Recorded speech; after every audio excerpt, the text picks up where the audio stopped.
जब भी आप किसी व्यक्ति को बोलते हो कि भाई ऐसा हुआ है, जब भी कोर्ट ऑफ लॉ से कहा जाता है कि देखिए जरा ये मर्डर इन्होंने किया है, ठीक, तो कोर्ट का क्या रिएक्शन आता है? कोर्ट का एक सिंपल सा रिएक्शन आता है, ये चेहरे को देखिए, मासूम चेहरा, ठीक है, हमारे दिल्ली के सीएम साहब हैं, ठीक, एक ही सवाल आता है कोर्ट की तरफ से कि भैया हम कैसे मान लें कि ये हुआ है ना? अरे भाई सीधा सा हिसाब है, आप तो, है ना, आप तो क्या करोगे? आप तो मुंह उठा के बोल दोगे कि भैया ये जो ये व्यक्ति है इसको इस व्यक्ति ने मारा है ना? यही कर सकते हो ना आप। यही आप ज्यादा से ज्यादा क्या बोलोगे? चीख चीख के चिल्ला चिल्ला के बोलोगे कि टॉम क्या है, जेरी को खा गया, ठीक। I know this is a dark joke but yes, यही बोल सकते हो ना। लेकिन कोर्ट इस चीज को थोड़ी ना मानती, कोर्ट इसको कंसिडर नहीं करती। कोर्ट ये कहती कि भैया हम कैसे मान लें, हम कैसे मान लें, हमें तो सबूत से मतलब, सबूत दो, ठीक भाई, सीधा सा हिसाब है। आपने वो कौन सी फिल्म है, आई डोंट नो यार, नदिया के पार का जो वर्जन था ना, एक नया वर्जन जो सूरज बड़जात्या ने बनाया था, जिसमें ये अपने सलमान भाई हैं, उसमें एक गाना है ना, जूते दे दो पैसे ले लो, बस वैसा ही हिसाब है, एविडेंस दे दो और न्याय ले लो, यही हिसाब चलता है। अब प्रॉब्लम ये है कि हमने ये तो देख लिया कि पनिशमेंट है आईपीसी में, हमने ये तो देख लिया कि भैया पनिशमेंट है, तो पनिशमेंट के साथ साथ में उसका प्रोसीजर भी है, ठीक है भाई, वो भी मान लिया। लेकिन ये कोई नहीं बताता कि भाई प्रोसीजर तो है, मान लिया कि प्रोसीजर है, लेकिन वो प्रोसीजर है क्या, और प्रोसीजर है भी तो उस प्रोसीजर में एक्चुअली करना क्या होता है ना? और कोर्ट तो क्या मांगती है? जो कोर्ट होती है वो आपसे मांगती है सबूत, ठीक है। इंसाफ देंगे, हम करेंगे इंसाफ, लेकिन पहले लगेगा सबूत।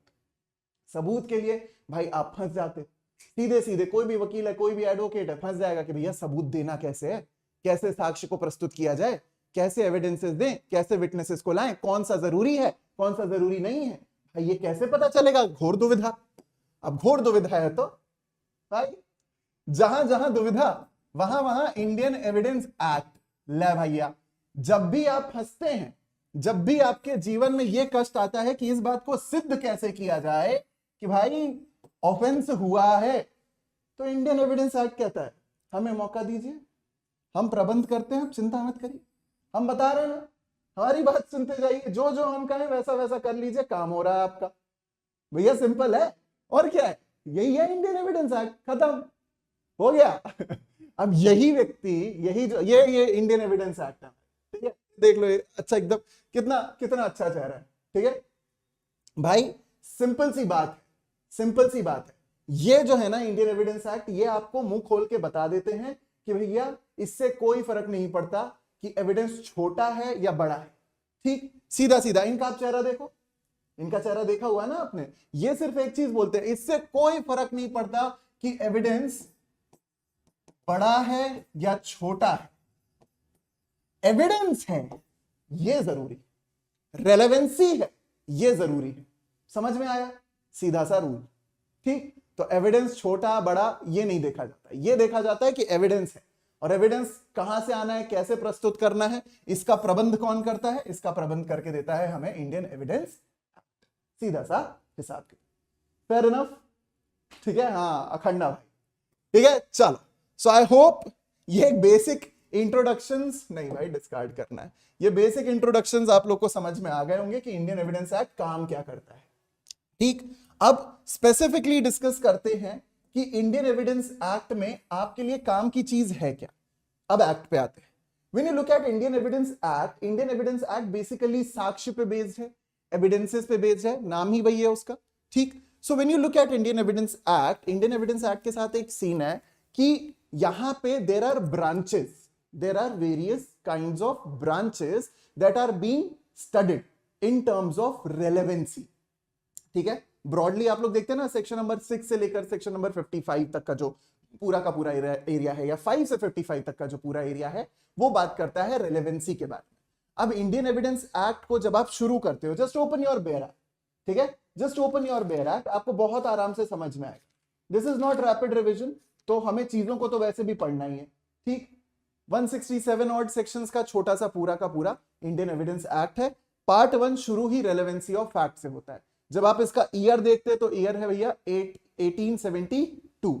और इसका इन्फोर्समेंट डेट क्या है, कोई बताएगा मुझे चैट बॉक्स में? 3 lectures, 3 lectures Ashita, 3 lectures. Can somebody tell me Indian Evidence Act का इन्फोर्समेंट डेट क्या है? भैया थोड़ा इंटरैक्शन भी रखना पड़ेगा ना, बताइए जरा। हमारा इंडियन एविडेंस एक्ट बिहारी है। Correct correct correct, absolutely correct. Indian Evidence act जो है, इंडियन एविडेंस एक्ट का जो एनफोर्समेंट डेट है वो है 1 सितंबर। ठीक है, 1 सितंबर को लागू किया गया था। आपको सिर्फ 1 सितंबर 1872 याद रखना है। अच्छा, एक चीज और, इंडियन एविडेंस एक्ट का जो लॉन्ग टाइटल है, लॉन्ग टाइटल में आपको मिलता है act number 1, act number 1 of 1872। तो ये भी ध्यान में रखना। ठीक है, evidence is one of my favourite subjects, तो इसको पढ़ाने में काफी इंजॉय करता हूं मैं। ठीक है, now when you look at it, Indian Evidence act भारतीय साक्ष्य अधिनियम जो है 1872 का है, लागू इसको किया गया 1 सितंबर 1872 को। ठीक, अब जरा आप जरा देखिए कि बेसिकली इंडियन एविडेंस एक्ट का नेचर क्या है। अब ये जम्मू कश्मीर पे भी लागू होता है। ठीक है, एंट्री नंबर आप देखोगे तो आपको एंट्री नंबर मिल जाएगी 44, टेबल वही है, section 95, Jammu and Kashmir Reorganisation Act, remember that. उसके बाद जब हम आगे चलते हैं, फोकस करते हैं, तो हमें समझ में आता है कि इंडियन एविडेंस एक्ट का एप्लीकेशन कैसा चलता है। Indian Evidence Act is basically a procedural law. ठीक है, कैसा लॉ है? प्रोसीजरल लॉ है भाई। एंड प्रोसीजरल लॉ होने के साथ साथ इंडियन एविडेंस एक्ट की कुछ कुछ ऐसे एस्पेक्ट्स हैं जो कि सब्सटैंटिव नेचर के भी हैं। कोई बताना चाहेगा कौन सी ऐसी चीजें हैं इंडियन एविडेंस एक्ट में जो सब्सटैंटिव नेचर की हैं? Can somebody tell me? Perfect, exactly exactly, ठीक है, yes correct, fair enough. Estoppel, हाँ, Indian Evidence Act is a lex fori law. Lex fori मतलब law of the forum. Law of the forum मतलब जहां जिस भी एरिया पे लागू हो रहा है, जिस भी मान लीजिए कोई मामला है जिस पे ट्रायल चल रहा है इंडिया में, भले वो ऑफेंस हुआ है कनाडा में, अगर ट्रायल इंडिया में चल रहा है तो इंडियन एविडेंस एक्ट लागू होगा। That is what is meant by lex fori, law of the forum, law of the court. जहां ट्रायल चलेगा, तू जहां जहां रहेगा मेरा साया साथ रहेगा, बस यही रूल एप्लीकेबल होता है इंडियन एविडेंस एक्ट के साथ, that it is considered to be a lex fori law. Estoppel यहां का एक ऐसा कॉन्सेप्ट है इंडियन एविडेंस एक्ट में दिया हुआ। एस्टॉपल ऐसा कॉन्सेप्ट है जो कि सब्सटैंटिव नेचर का है, प्रोसीजरल नेचर का नहीं है, सब्सटैंटिव नेचर। ठीक, तो इस पॉइंट का आपको ध्यान रखने की जरूरत है, खासा ध्यान रखने की जरूरत है। फेयर इनफ, अरे थैंक यू सो मच। चलो, ये पार्ट आई बिलीव आप लोग को क्लियर होगा। ये एकदम जनरल बेसिक अंडरस्टैंडिंग है पूरे के पूरे इंडियन एविडेंस एक्ट की। अच्छा, इसके बाद जब हम लोग इसके सेक्शंस पे जाते हैं, जब आप इसके सेक्शंस को पढ़ना शुरू करते हैं, तो वहां पे आपको कुछ डेफिनेशंस दी हुई हैं। जैसे आप देखेंगे फैक्ट दिया है, कोर्ट दिया है, कहां कहां इंडियन एविडेंस एक्ट लागू होगा, ये सारी चीजें दी हुई हैं। तो देखो, समझना बहुत बेसिक फंडा है कि इंडियन एविडेंस एक्ट जो है वो जाहिर सी बात है जुडिशियल प्रोसीडिंग्स पे लागू होगा। ठीक है, जुडिशियल प्रोसीडिंग्स पे इंडियन एविडेंस एक्ट लागू होता है भैया, फेयर इनफ। ठीक, एडमिनिस्ट्रेटिव पे मतलब लागू नहीं होता। जुडिशियल प्रोसीडिंग्स पे लागू होने का मतलब एडमिनिस्ट्रेटिव प्रोसीडिंग्स पे आईए लागू नहीं होगा, नंबर 1। नंबर 2, ये मार्शल लॉ पे भी एप्लीकेबल होता है, कोर्ट मार्शल के केसेस में भी एप्लीकेबल होता है। लेकिन जो पुराने एक्ट्स हैं, जो आप नेवल एक्ट देखोगे, एयरफोर्स एक्ट देखोगे, उनके केस में ये लागू नहीं होता। इसके अलावा 2 और ऐसे एस्पेक्ट्स बनते हैं जिन पे इंडियन एविडेंस एक्ट लागू नहीं होता है। पहला एस्पेक्ट या पहला एक्सेप्शनल कंडीशन होती है, वो है एफिडेविट। एफिडेविट जिसको हम शपथ पत्र बोलते हैं। अब जरा ध्यान से समझना, एफिडेविट हो गया, एफिडेविट पे कभी भी इंडियन एविडेंस एक्ट लागू नहीं होता। कोई सोचता है, कोई मतलब किसी ने कभी दिमाग लगाया कि इंडियन एविडेंस एक्ट एफिडेविट पे लागू क्यों नहीं होता? सोचो जरा, खुद भी दिमाग लगाओ यार, है ना। प्रोसीजरल बेटे, प्रोसीजरल, बताइए why affidavit is actually an exceptional condition. Affidavit पे इंडियन एविडेंस एक्ट लागू क्यों नहीं होता? कभी किसी ने दिमाग लगाया? आर्बिट्रेशन इज अनदर एक्सेप्शन, सोचो जरा। बिकॉज एफिडेविट में विटनेस नहीं लिया जाता, नहीं क्रॉस नहीं होता, नहीं Richa, why not both substantive और प्रोसीजरल? क्योंकि सब्सटैंटिव का सिर्फ एक ही हिस्सा है, that's it, estoppel. Cannot cross examine, अरे भैया ओथ पे ही तो ले रहे हो आप, एविडेंसेस ओथ पे ही तो लिए जाते हैं। फिर एफिडेविट, स्पेसिफिकली जो एफिडेविट है उस पे इंडियन एविडेंस एक्ट क्यों नहीं लगता, या एफिडेविट इंडियन एविडेंस एक्ट के परव्यू से बाहर क्यों है? रीजन बता देता हूं। ये पॉइंट जो है वो आपके first golden rule of evidence से डील करता है। आपको पहला गोल्डन रूल ऑफ एविडेंस यहीं पे मिल जाता है कि भाई हमारे, अच्छा, इंडियन एविडेंस एक्ट का जो ड्राफ्ट था वो किसने बनाया था? वो बनाया था सर जेम्स फ्रिट्ज स्टीफन ने, जेम्स स्टीफन्स, ठीक। इन्होंने भी खुद नहीं बनाया था, इन्होंने भी टेलर्स गाइड ऑन एविडेंस जो थी उससे उठाया था पूरा एविडेंस का कंटेंट, तो यहां से उठा के इन्होंने छाप दिया और हमें मिल गया हमारा इंडियन एविडेंस एक्ट। अब इनके हिसाब से, सर जेम्स स्टीफन के हिसाब से, there were 3 mandatory golden rules और best evidence rules under the Indian Evidence Act. 3 rules थे। Rule number 1 was that hearsay is no evidence, hearsay is no evidence. अब ध्यान से समझना, पहला रूल ये, मैं सारे रूल्स लिख देता हूं, उसके बाद आपको एफिडेविट से कनेक्ट करके बताता हूं। Hearsay is no evidence. Number 2, oral evidence must be direct, ठीक। और तीसरे नंबर पे आता था कि documentary evidence must be proved by document itself, ठीक। 3 रूल्स, छोटे छोटे बहुत सिंपल से रूल। कहीं सुनी बात को हम एविडेंस नहीं मानेंगे। जिस व्यक्ति ने जो चीज होती हुई देखी वो व्यक्ति खुद ही गवाही दे तो बेस्ट है। और तीसरा कि डॉक्यूमेंट्री एविडेंस जो है वो डॉक्यूमेंट के द्वारा ही प्रूव किए जा सकते हैं। आप डॉक्यूमेंट्री एविडेंस को कभी भी बोल करके सिद्ध नहीं कर सकते। आज मैं अगर आपको बोलूं कि आपकी डेट ऑफ बर्थ क्या है, आप ये बोलोगे कि सर चलिए मेरी डेट ऑफ बर्थ है 1998 की, ये डेट है 1998 की मेरी डेट ऑफ बर्थ है, क्या मैं मान लूंगा? नहीं। क्यों? क्योंकि मैं आपसे बर्थ सर्टिफिकेट मंगवाऊंगा, मैं आपसे 10th की मार्कशीट मंगवाऊंगा। क्यों? क्योंकि डॉक्यूमेंट्री एविडेंस डॉक्यूमेंट के फॉर्म में ही बेस्ट प्रूव किया जाता है। ओरल एविडेंस वही व्यक्ति दे जिसने सामने से चीजें या तो होती हुई देखी है या फिर उन सर्कमस्टांसेस को नोटिस किया है। हियर से कहीं सुनी बातों पे भरोसा नहीं किया जा सकता। अब पंगा यह है कि एफिडेविट में कुछ चीजें हियर से भी हो सकती हैं। There can be certain conditions which can be a part of hearsay and are included in affidavit, and that is why affidavit को इंडियन एविडेंस एक्ट के परव्यू से बाहर रखा गया। मतलब जब मैं एफिडेविट पे, शपथ पत्र पे कोई भी बात लिख करके देता हूं कि भैया ये जो चीज है ये मेरी जानकारी के हिसाब से ऐसी है, मेरी जानकारी में ये पूरी बात सत्य है, ऐसी परिस्थिति में मेरे द्वारा दी हुई कोई भी गवाही या मेरे द्वारा पेश किया हुआ कोई भी साक्ष्य जो होता है वो किसी ना किसी प्रकार से, भले ही कितना ही शुद्ध हो, कितना ही प्योर हो, लेकिन हियरसे से अफेक्टेड हो सकता है, पॉसिबिलिटी है। इसीलिए सबसे पहले तो एफिडेविट को इसके बाहर कर दिया गया, तो एफिडेविट पे इंडियन एविडेंस एक्ट लागू नहीं होता। ये रीजन 1। दूसरा एक्सेप्शन आता है आपका, that is arbitration proceedings.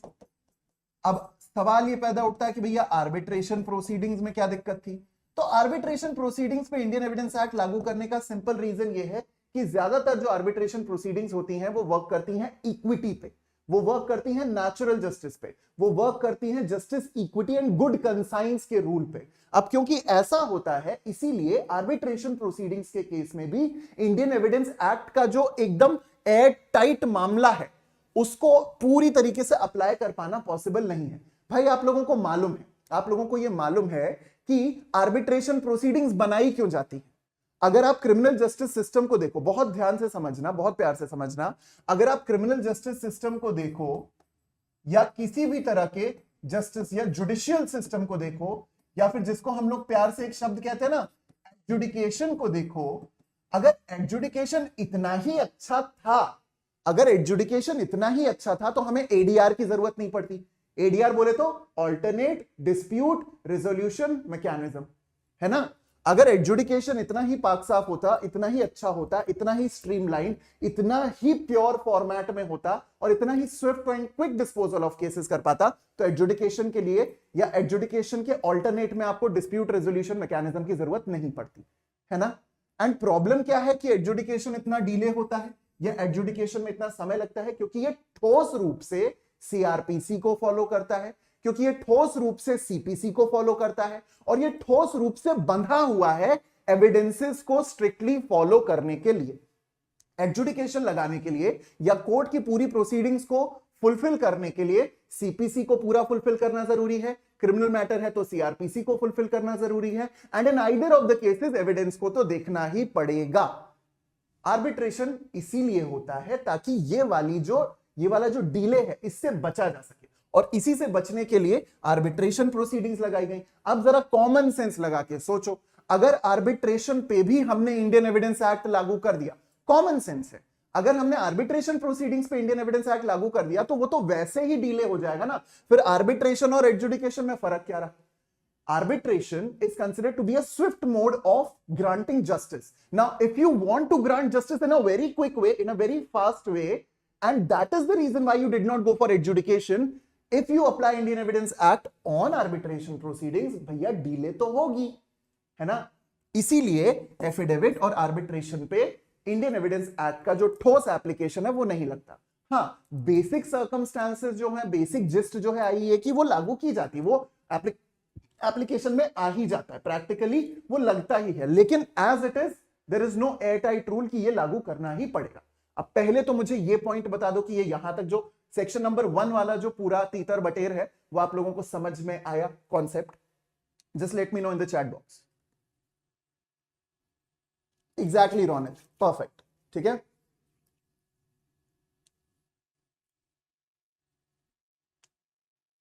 Hrithik, उसकी जरूरत नहीं है बच्चा। एज आई सेड ना, एफिडेविट पे लागू हो सकता है लेकिन एक्सेप्शनल कंडीशंस में होता है। वही चीज मैंने एड्रेस की कि वो होता है लेकिन हर कंडीशन में नहीं लागू होता। रीजन बीइंग एफिडेविट में हियर से हो सकता है। यहां तक समझ में आया? चमका? क्लियर हुआ? जस्ट फटाफट से मुझे चैट बॉक्स में भाई भाई लिख दो यार, भाई भाई लिख दो, यस सर लिख दो। हाँ चलो, यस सर आ गया, और lots and lots of yes sir. भाई भाई लिख दो, चमका लिख दो, अलादीन लिख दो, यस सर लिख दो, जो लिखना लिख दो। यस, क्लियर है? ठीक है, यहां तक पंगा क्लियर, फेयर इनफ। ठीक ठीक ठीक ठीक ठीक ठीक ठीक, fair enough, okay.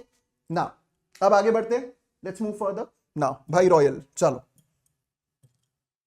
when you look at the definitions that are given in Indian Evidence Act, सबसे पहले तो आप ये समझो कि हम इंडियन एविडेंस एक्ट के जो पॉइंट वाइज जो क्रोनोलॉजिकल ऑर्डर है उसमें हम डेफिनेशंस को स्टडी करने नहीं जाएंगे, और otherwise it is going to take a lot of time. Understand this, Indian Evidence Act में सबसे जरूरी वर्ड आता है एविडेंस। एविडेंस क्या होता है? एविडेंस या साक्ष्य किसी भी फैक्ट को प्रूव करने के लिए इस्तेमाल में आता है। किसी भी तथ्य को, किसी भी फैक्ट को प्रूव करने के लिए इंडियन एविडेंस एक्ट की जरूरत पड़ती। ठीक, अब इंडियन एविडेंस एक्ट के हिसाब से एविडेंस ब्रॉडली एक्सप्रेसली दो टाइप के होते हैं। एक होता है ओरल एविडेंस और दूसरा होता है डॉक्यूमेंट्री एविडेंस। ठीक, जो यहां पे नहीं काउंट किया जाता या जो काउंट किया जाता है बट मेंशन नहीं किया गया है, उसके लिए हम लोग टर्म यूज करते हैं रियल एविडेंस। ठीक, तो एविडेंस ब्रॉडली तीन तरह के, एक हो गया मौखिक, दूसरा हो गया लिखित और तीसरा हो गया रियल एविडेंस। क्या मतलब है इसका? मेरे द्वारा बोली हुई कोई भी बात, मेरे द्वारा दी हुई कोई भी गवाही, मेरे द्वारा दिया गया कोई भी स्टेटमेंट ऑक्यूलर या फिर ओरल एविडेंस में आता है। कंफ्यूज मत होइएगा, ओरल, ऑक्यूलर, मौखिक सब एक ही है। ठीक, फिर आता है डॉक्यूमेंट्री एविडेंस। डॉक्यूमेंट्री एविडेंस मतलब नोटिसेस हो सकते हैं, डॉक्यूमेंट्री एविडेंसेस मतलब रिकॉर्ड्स हो सकते हैं, डॉक्यूमेंट्री एविडेंसेस मतलब सर्टिफिकेट्स हो सकते हैं, कुछ भी, कोई भी चीजें डॉक्यूमेंट्री एविडेंस में फॉल कर सकती है। ठीक, उसके बाद आता है रियल एविडेंस। अब भाई खून से सने हुए कपड़े, ठीक है, ठीक है, खून से सने हुए कपड़े, आपका वो चाकू, आपकी वो गन, किसी व्यक्ति का लेट्स से फॉर एग्जांपल टूटी हुई गाड़ी, ठीक है, ये सारी चीजें क्या हैं? ये सारी चीजें रियल एविडेंसेस हैं। ये सारी चीजें रियल एविडेंसेस हैं। जनरली जो कहां पे पाई जाती हैं? जनरली जो पाई जाती हैं सीन ऑफ अकरेंस पे, यानी जहां पे कोई भी ऑफेंस या क्राइम हुआ है। Fair enough. इसके बाद हम लोग आते हैं अंडरस्टैंडिंग ऑफ सर्कमस्टेंशियल एविडेंस। अब भाई सर्कमस्टेंशियल एविडेंस भी एक तरह की एक स्टेटस होता है। सर्कमस्टेंशियल एविडेंस का मतलब है कि आपको देख करके, यहां पे सिनेरियो देख करके कि भैया यहां एक मर्डर हुआ है, देख करके क्या समझ में आ रहा है कि खून के छींटे वहां है, डेड बॉडी यहां है, यहां पे पैरों के निशान है, बॉडी को खींच करके घसीट करके यहां से यहां ले जाया गया, ये सब कुछ सर्कमस्टेंशियल एविडेंसेस में आता है। मतलब आपको जो साक्ष्य मिले हैं वो सराउंडिंग को देख करके मिले हैं, सर्कमस्टेंसेस के बेसिस पे मिले हैं, उस ऑफेंस के हो जाने के बाद जैसी स्थितियां बनी उनसे एविडेंसेस मिले हैं, तो ये होता है सर्कमस्टेंशियल एविडेंस।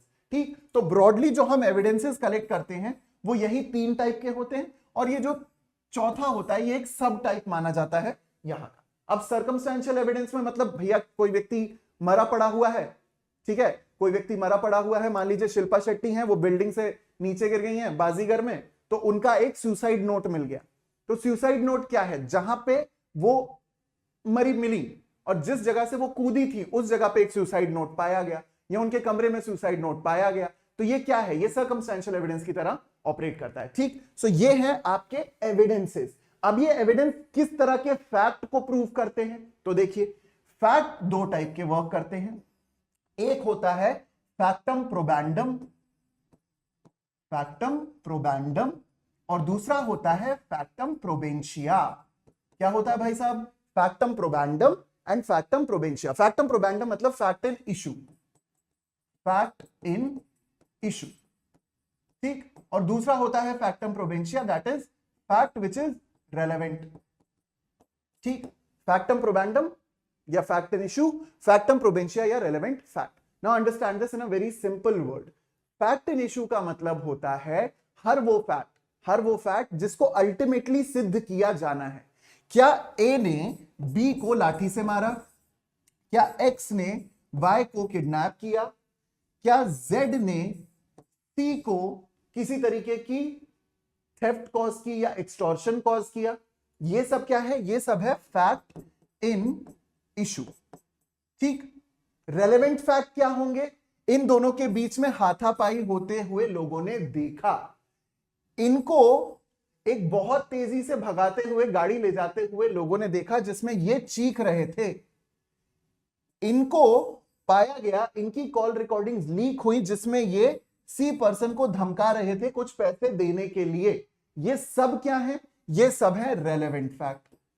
ठीक, तो फैक्ट्स ब्रॉडली जो इंडियन एविडेंस एक्ट में सिद्ध किए जाते हैं वो दो हिस्सों में, 2 टाइप्स में डिवाइड होते हैं। एक जो गिल्ट या कन्विक्शन सिद्ध करेगा, और दूसरा जो कि वो गिल्ट या कन्विक्शन सिद्ध करने में सहायक होगा, हेल्पफुल होगा। That is the category of relevant evidences. ठीक, फेयर इनफ, ये हो गया फैक्ट इन इशू, ये हो गया रेलेवेंट फैक्ट।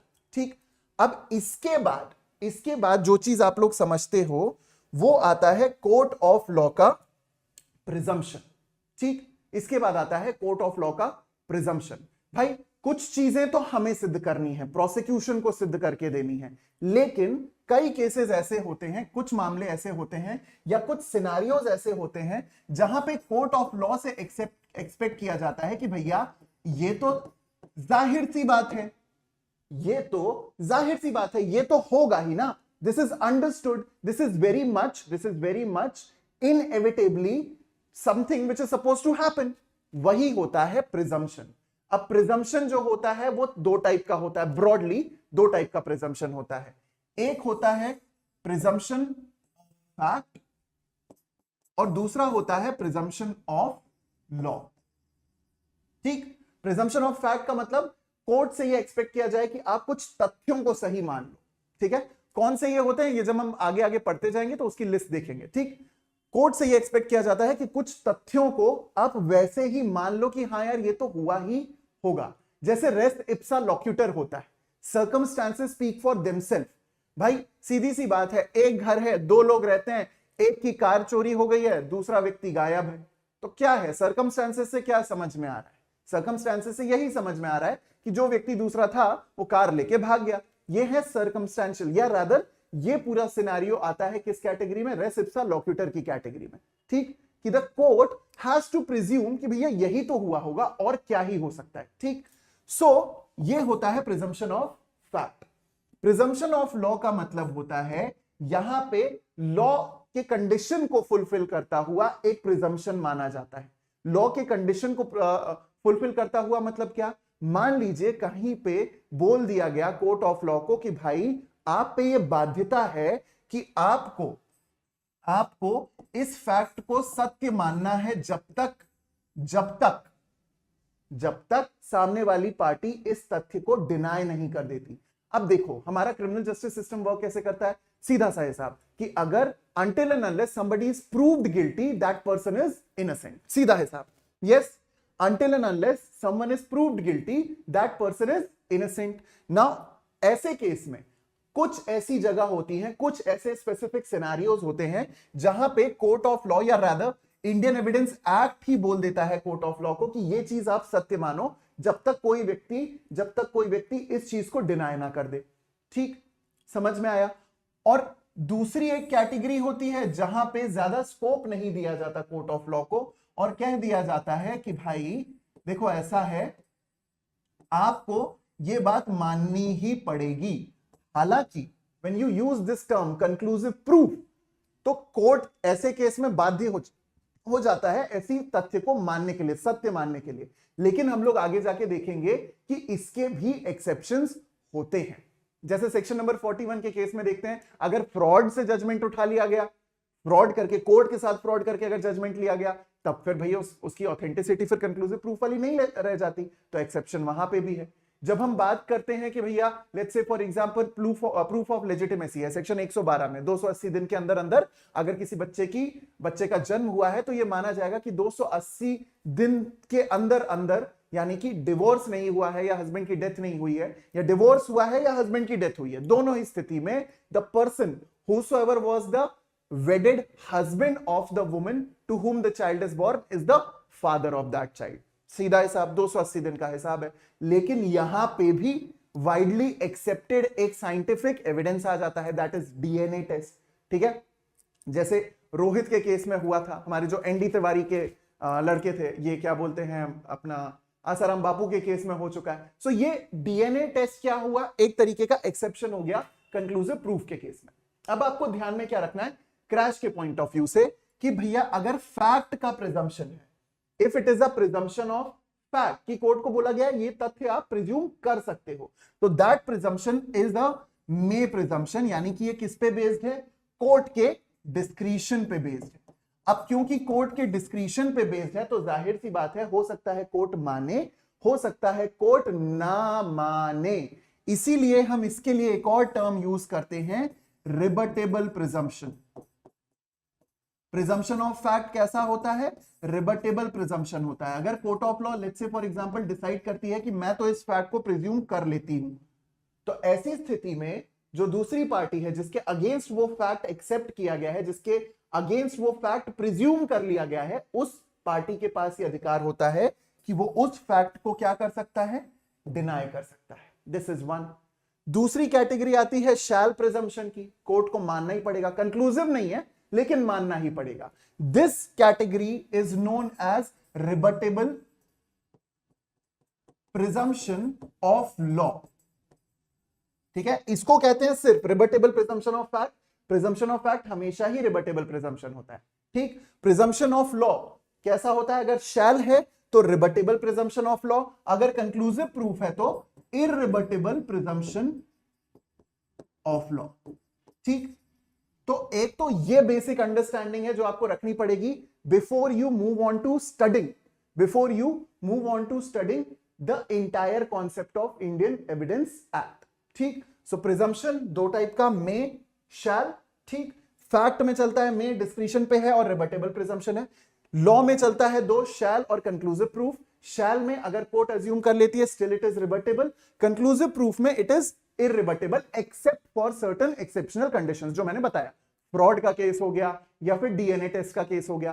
ठीक, तो ये तो बेसिक प्रिजम्पशन की बात आ गई। अब यहां तक हम लोग कंप्लीट मानते हैं कि यहां हमारी बेसिक अंडरस्टैंडिंग आ चुकी है as to the Indian Evidence Act. इसके बाद एक पॉइंट और बचता है। ठीक है, इसके बाद एक पॉइंट और बचता है, वो होता है रेलेवेंसी का।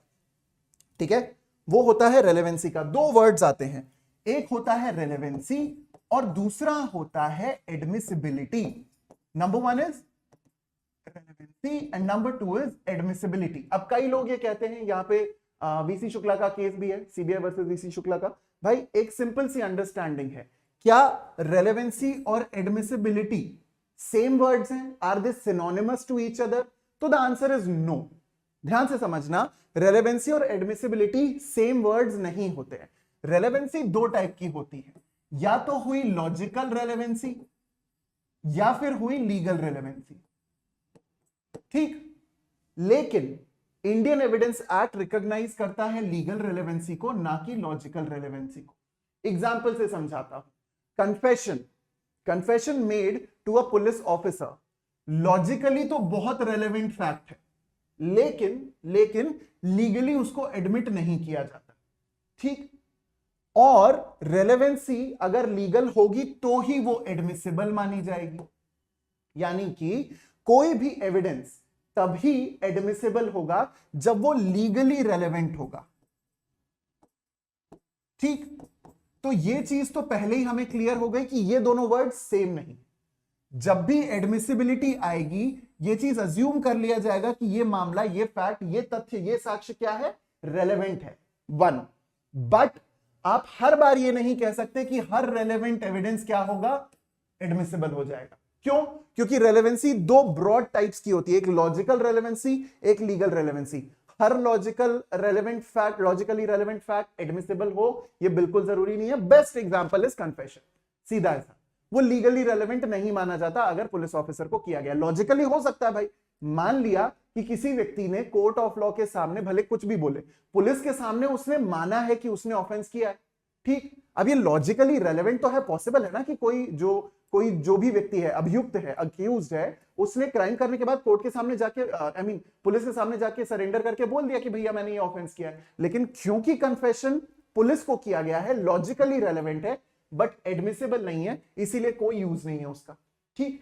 इसीलिए वी से दैट एडमिसिबिलिटी में रेलेवेंसी आती है, बट वाइसे वर्सा अगर आप बोले तो वाइसे वर्सा सत्य नहीं है। यानी कि हर एडमिसिबल फैक्ट रेलेवेंट तो है, लेकिन हर रेलेवेंट फैक्ट एडमिसिबल हो ये जरूरी नहीं है, क्योंकि रेलेवेंसी दोनों टाइप की होती है। और हम कौन सा रिकॉग्नाइज करते हैं? लीगल रेलेवेंसी, सीधा ऐसा, ठीक। यहां तक हमारी पूरी रेलेवेंसी की कहानी समाप्त होती है। Fair enough. अब देखिए,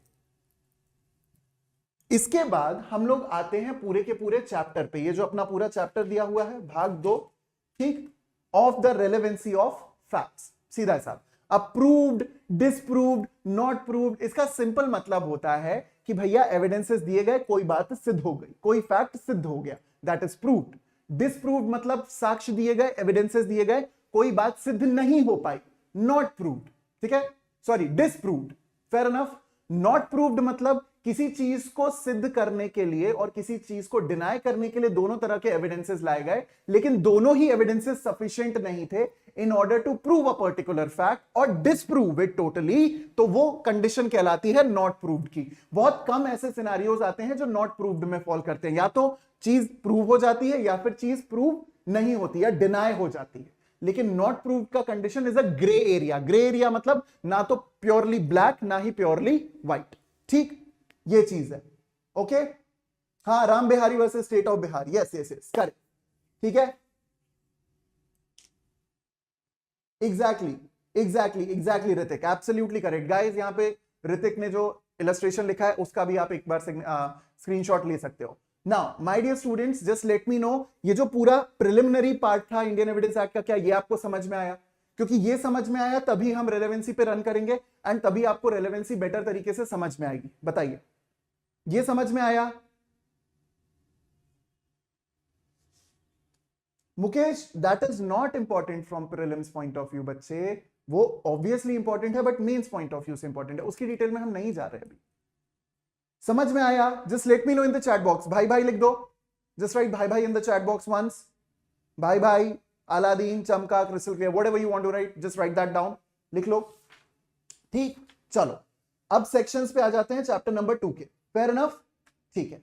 अब देखिए, whenever you look at the chapter of relevancy, हमेशा एक चीज को दिमाग में बिठाना, दिल में संजोना कि भैया जो रेलेवेंसी का चैप्टर है वो आपको डिफिकल्ट इसलिए लगता है या उसकी क्रोनोलॉजी आपको इसलिए याद नहीं हो पाती क्योंकि आप रेलेवेंसी को पूरी तरीके से समझने की कोशिश करते हो। रेलेवेंसी पूरी तरीके से समझनी ही नहीं है। मैं अभी एक फ्लो चार्ट बनाऊंगा, सिर्फ उतना ध्यान में रख लोगे, तुम्हारा रेलेवेंसी का डाउट कभी जीवन में बनेगा ही नहीं।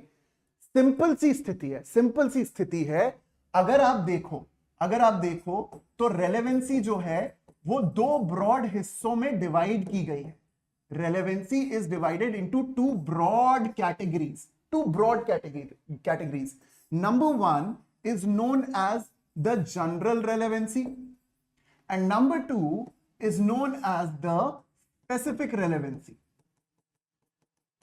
ठीक है, जनरल रेलेवेंसी मतलब वो एविडेंसेस या उस तरह के साक्ष्य, उस तरह के तथ्य जो कि लगभग हर परिस्थिति में लागू होते हैं। ठीक, जो कि लगभग हर परिस्थिति में लागू होते हैं।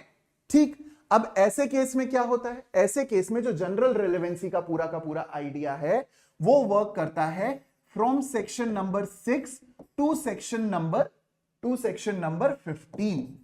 ठीक है, ब्रॉडली ये बोला जाता है कि 9 तक भी स्पेसिफिक खत्म, जनरल खत्म हो जाता है, फिर स्पेसिफिक ही चलता है। लेकिन अगर आप बेसिकली अंडरस्टैंड करो तो उन केसेस में जहां पे मान लीजिए कि स्टेट ऑफ माइंड या बॉडी की जरूरत है, एक्सीडेंट को असर्टेन करने की जरूरत है, क्रिमिनल कॉन्स्पिरेसी को असर्टेन करने की जरूरत है, वहां पे भी जनरल एप्लीकेशन में ये सेक्शंस काम आते हैं। ठीक है, सो जब आप रेस जस्टे पढ़ते हो, ओकेजन, कॉज, इफेक्ट, अपॉर्चुनिटी पढ़ते हो, स्टेट ऑफ थिंग्स पढ़ते हो, मोटिव पढ़ते हो, प्रिपरेशन पढ़ते हो, कंडक्ट पढ़ते हो, ये जनरली लगभग हर मामले में एप्लीकेबल होता है। लेकिन specific is what confuses you the most. आपको यहां प्रॉब्लम कभी नहीं आएगी। आपको जो एक्चुअल मेहनत लगती है प्री मेंस इंटरव्यू के पॉइंट ऑफ व्यू से, वो लगती है फ्रॉम सेक्शन नंबर 17, यहां पे 16 को भी काउंट कर सकते हैं, section number 17 to section number 55। ठीक, सेक्शन नंबर 17 से लेकर के 55 तक का जो एरिया है वो स्पेसिफिकली एरियाज में डिवाइडेड है।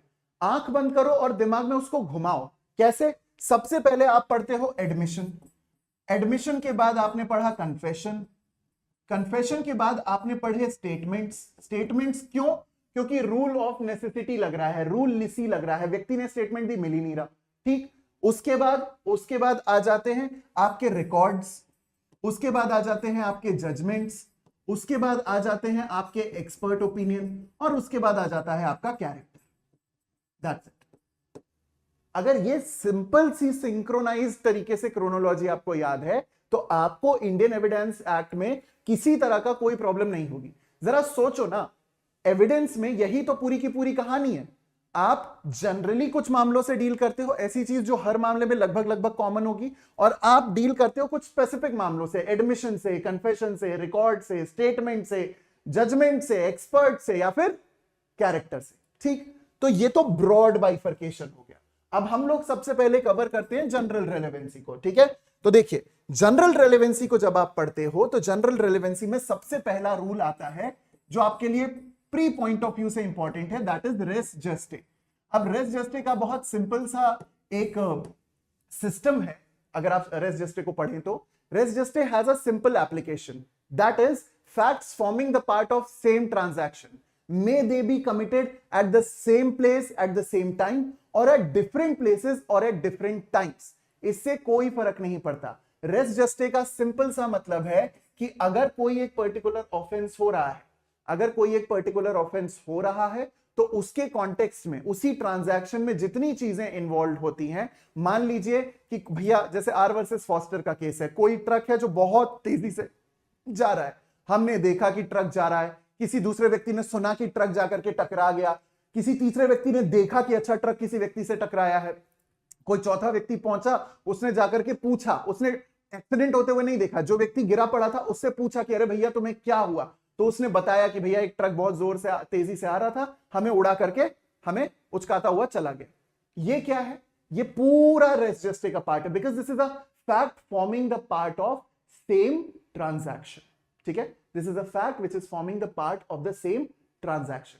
ये रूल आपको कहां दिया हुआ है? ये रूल दिया हुआ है आपको सेक्शन नंबर 6 में। जनरली जो आपसे केस लॉज ब्रॉडली बड़े बड़े पूछे जाते हैं ना, वो सेक्शन 6 के पूछे जाते हैं। आर वर्सेस फॉस्टर का केस, या फिर संवल दास का जो केस बोला जाता है, या फिर RM मलकानी का केस बोला जाता है, जो कि आपसे पूछा जाता है कि क्या टेप रिकॉर्डिंग्स भी इंक्लूड की जाएंगी एविडेंसेस में। कभी कभी आर वर्सेस बेडिंगफील्ड भी पूछा जाता है, हालांकि पुराना केस है लेकिन कभी कभी गलती से पूछ लिया जाता है, यूपी वगैरह में पूछते हैं। ठीक, so that is the basic understanding of section number 6। अब देखो, जब आप एक, अगर लेट्स से फॉर एग्जांपल आप लोगों ने कभी दिवाली पे, हमारे यहां तो चकली बोलते हैं, आपने कभी चकली खाई है? Have you ever had chakli in your